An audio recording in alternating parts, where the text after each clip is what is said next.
Gagawa tayo ng low-carb yema cake gamit ang kawali. First step, separate egg yolk from egg white. Dahil ang egg yolk lang po ang gagamitin natin para sa yema frosting.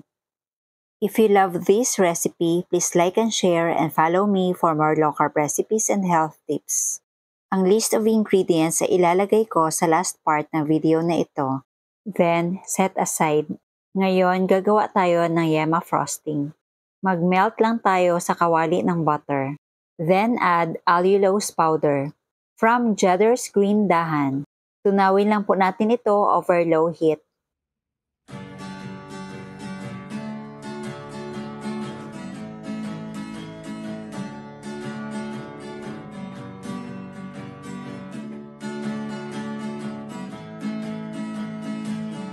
Kapag mag-start na po mag-golden brown yung butter and allulose, add all-purpose cream. Haluin ng maigi until we achieve a uniform mixture. Then add vanilla.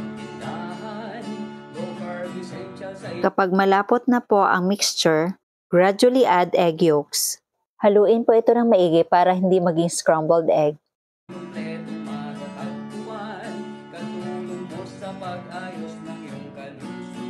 Kailangan ma-achieve natin ang thick consistency. Baking essentials, condiments, nuts and seeds, healthy oils, coconut products, superfoods, herbs and spices, low-carb breads, kakanin, at may sugar-free ulam pa. Happy ang pamimili sa Cheddar's Green Dahan! Then add Green Dahan Himalayan pink salt. Low-carb essentials ay kumpletong matatagpuan. Katulong mo sa pag-ayos ng iyong kalusugan. Marami kang Kapag makapal na po ang kumakapit sa inyong sandok, pwede na itong hanguin. At ngayon, isalin po muna natin ito sa bowl. Then, set aside muna natin ito.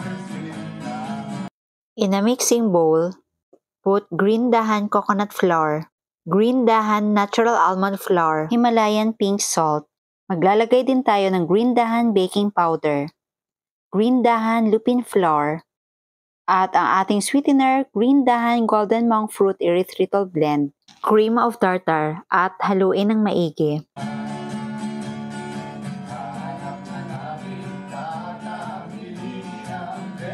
Then add all wet ingredients, all-purpose cream, next, coconut oil, and eggs.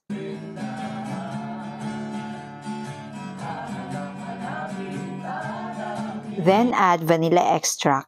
Mix well until we achieve a uniform consistency.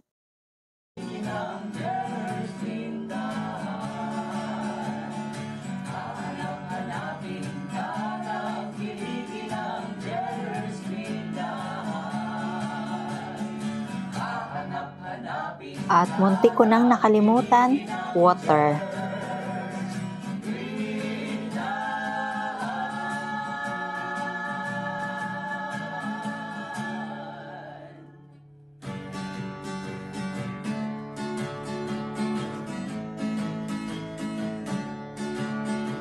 Then, set aside muna natin ito.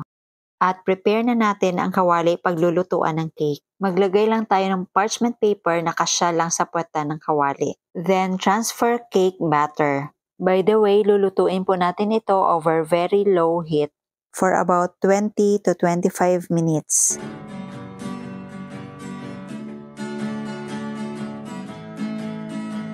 At takpan lang po natin ito, pati yung butas ng lid. After 20 minutes, ito na po ang itsura ng ating low-carb cake. Let it cool for a few minutes. At ngayon, ilagay na natin ang yema frosting.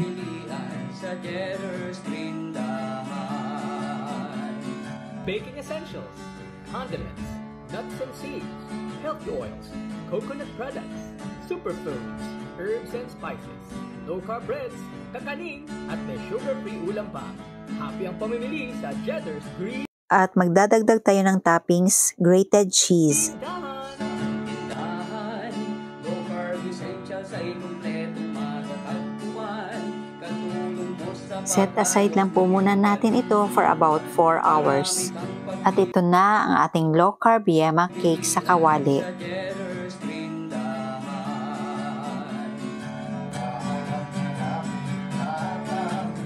Mag-plating na tayo.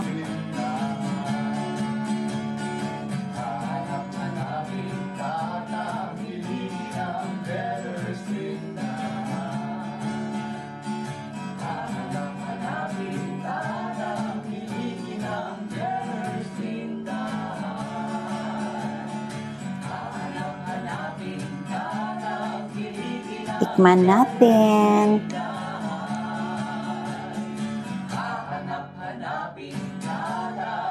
Oh, 'di ba?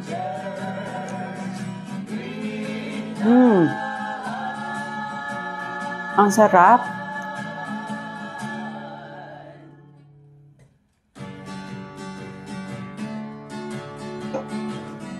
Ang sarap talaga, promise.